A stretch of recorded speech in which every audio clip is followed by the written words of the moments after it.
सुतल लोक को जा रहा हूं। कभी मुझे लोग तो मिलते नहीं थे, अब सुतल लोक को आपकी कृपा से जा रहा हूं। यह कहते ही बलि के बंधन खुल गए। इंद्र वामन को अपने साथ स्वर्ग ले गए। इंद्र वामन के साथ निर्भय होकर स्वर्ग का पालन करने लगे। ब्रह्मा देवता देव ऋषि नारद सभी स्वर्ग का पालन करते करते अपने अपने धाम को चले गए। स्वर्ग का पालन करते करते परीक्षित पूछते हैं, भगवान मैंने सुना है कि प्रभु ने वामन की तरह मत्स्य अवतार भी रूप धारण किया, बढ़ाया रूप को।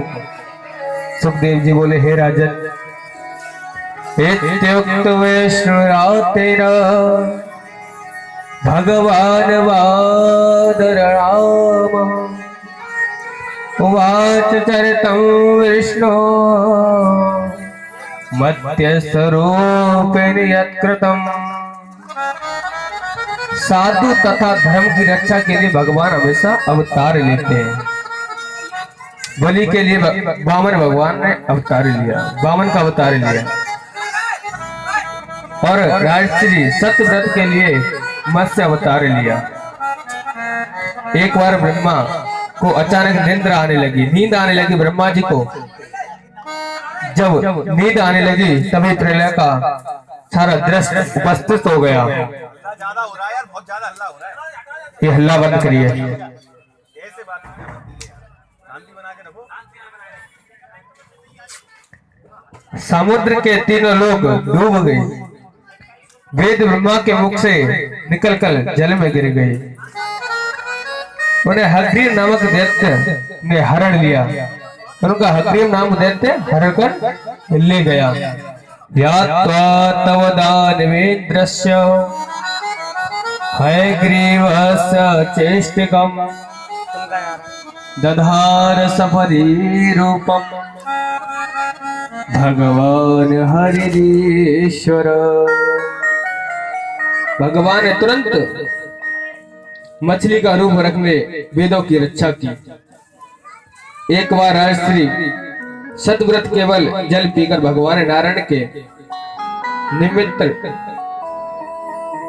पड़ गए, चरणों में पड़ गए। जब वे कृतमाला नामक नदी में तर्पण कर रहे थे। किस नदी में? तर्पण। तभी उनकी अंगुली में एक मछली का बच्चा आ गया। हाथ में एक मछली का बच्चा आकर फंस गया। उन्होंने उसे जल के साथ ही नदी में फेंक दिया, क्योंकि जब हम किसी को जीवन दे नहीं सकते तो हमें छीनने का अधिकार नहीं है। भगवान ने कहा, अरे भगवान ने तुझे मछली बनाया है तो तू मछली ही रह। उसे छोड़ दिया कि तू जा, तेरा जैसा जीवन है तो अपना जीवन जी। हमें कभी किसी का बंधन नहीं करना चाहिए। मैं कल की कथा में भी बता रहा था आपको कि हमें कभी किसी का बंधन नहीं करना चाहिए। हम कौन है बंधन करने वाले? कोई नहीं है। अरे बंधन कर, देखो आप बोलोगे तो खाली समाज सुनेगा। उससे बोलोगे जो आपका अपमान कर रहा है, उससे कुछ बोलोगे तो खाली समाज सुनेगा। और जब मेरा बिहारी जी जवाब देता है ना तो उसको सारी दुनिया देखती है। तो चुप रहिए, कुछ मत कहिए किसी को। ठीक है, जैसा भी है अच्छा है। कोई बोल रहा है हमको, बोले तो उसका टाइम है, समय। कल बताता है समय देकर हर कार्य करना चाहिए। तब उसने प्रार्थना की कि आप मुझे नदी में फेंक दो। यहाँ मुझे जल के बीच जंतु खा जाएंगे। मछली कह रही है कि मुझे यहाँ पर अगर रहूंगी तो मुझे जीव जंतु बाहर आएगी तो खाए जाएंगे। राजा को दया आ गई।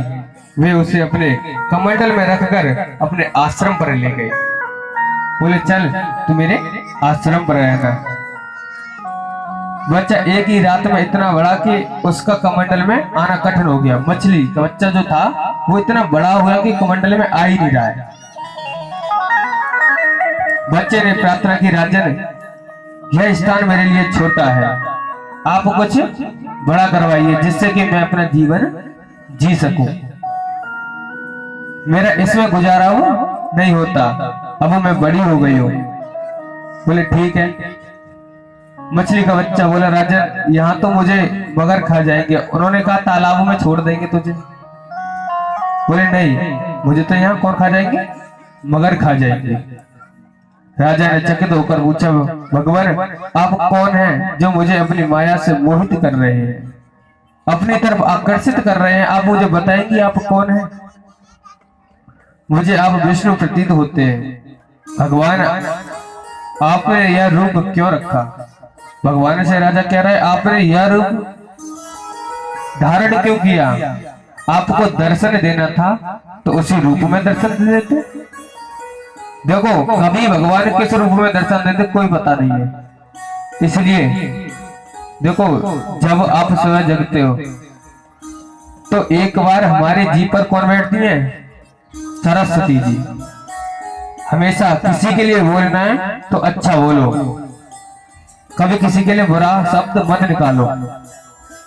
हमेशा दूसरे का अगर सामने वाले का अच्छा होगा तो हमको खुशी होनी चाहिए कि हाँ किसी का अच्छा हो रहा है। ये नहीं है कि सामने वाले का।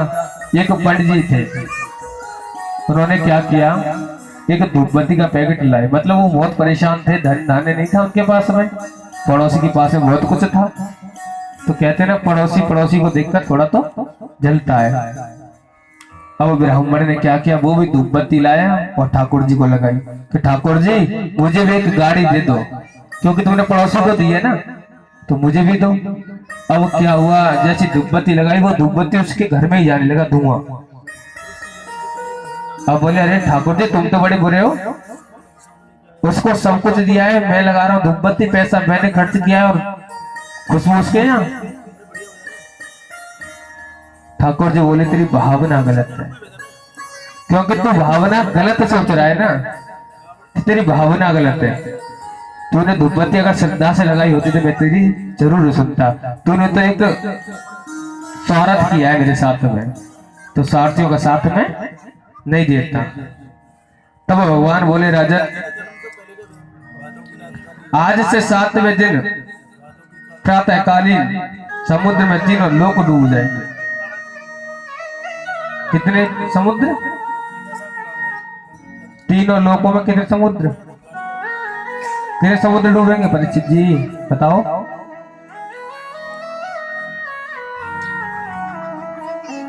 कोई बात नहीं, कथा में याद रखो थोड़ा सा। 7। अच्छा बताया था तो मैंने सुना नहीं, कोई बात नहीं। बोलो राधे राधे। उस समय मेरी इच्छा से एक विशाल नौका यहाँ आवेगी। राजन बोल रहे उस नौकी पे आप आवश्यक औषधियों तथा बीजों को रखकर सप्तऋषियों के साथ बैठ जाना। जब वायु से नाव डगमगाने लगेगी तब मैं वहां इसी रूप में आऊंगा। किसके रूप में, मछली के रूप में आऊंगा। मेरे एक सींग होता तुम उसी सींग में नाव को बांध लेना। किसमें, सींग में बांध लेना। मैं ब्रह्मा की रात भर नाव को खींचता रहूंगा और तभी तो मैं आत्मत्व का उपदेश दूंगा। मैं अपने बारे में आपको सब कुछ बताऊंगा, सब कुछ उपदेश दूंगा कि मैं क्या हूं। आप नाव खींचते रहना। या कि अगर भगवान अंतर ध्यान हो गए। राजा उसी काल की प्रतीक्षा करने से लगे। 7वें दिन वही घटना हुई जो भगवान बोल के गए। भगवान ने समुद्र में विहार करते हुए सत्यव्रत का मत्स्य पुराण का उपदेश दिया। किसका, मत्स्य पुराण का उपदेश दिया। और प्रलय लीला समाप्त हो गई। जब ब्रह्मा निद्रा से जागे तब भगवान ने अग्निव राक्षस का वध करने को किसको बुलाया, ब्रह्मा जी को। किसको, जय जय वृंदावन चंद, जय मुकुंद गोविंद की, जय प्रभु आनंद कंद, जगवंदन दुष्ट दलन। चैत्र भुवन आधार, जय जय जीवन जगतपति, मम उर करहु विहार, कर मूलरी सिर मुकुट धरी। हे वृंदावन चंद्र यह वर दीजिए दया कर, मुझे वर दीजिए दया करके मुझे वर दीजिए। श्री ब्रज को आनंद, किसका आनंद चाहिए? ब्रज का आनंद चाहिए मुझे। यह वर दीजिए दया कर, मुझे पर दया कीजिए, मुझे इतना दीजिए मुझे कि ब्रज की गोल, ब्रज की रग दीजिए मुझे।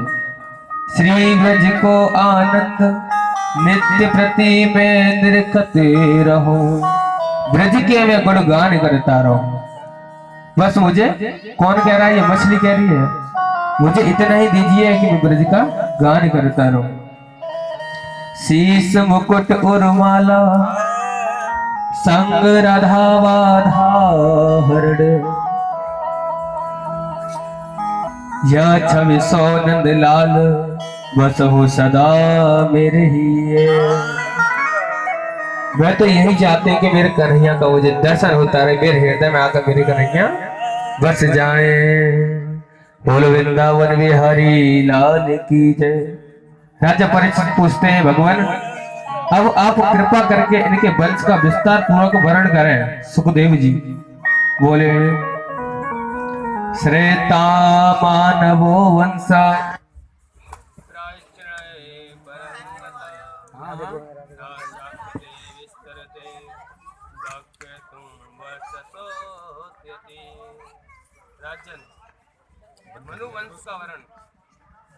वर्षों में वर्ण नहीं किया गया।